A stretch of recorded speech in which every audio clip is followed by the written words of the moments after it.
waxaan leeyahay caqligu inuu shaqeeyo ayaan ku talinayaa waxaan hayaa anigu madaxweynaha hawgo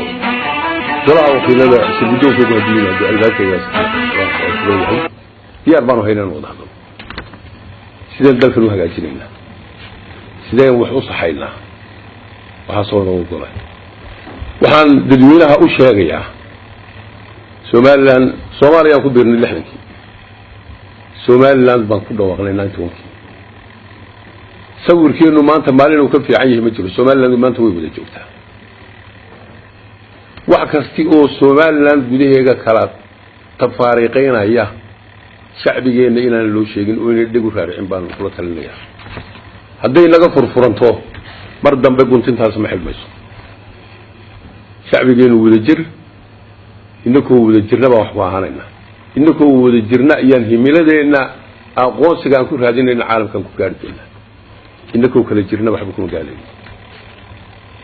waxaan leeyahay shacbi weynaha ninka idin jecel ee dalkan jecel waxa weeye ka wada jiraya ninka idin nacabi waa ka kala tagayda waa ka isku kiindira waxaan u malaynayaa 2002 giiban bari aan ka hadlayay khayriyada ayaan idhi Somaliland cid u talisay baahantahay cid u aftirso ma baahno Somaliland cid u talisay baahantahay maantana cid u aftirso ma baahno xabad basasha waa qurux badan tahay laakiin haddii la dilo waxay noqon dabaylaha kala qaada mar dambe la isku soo celin karo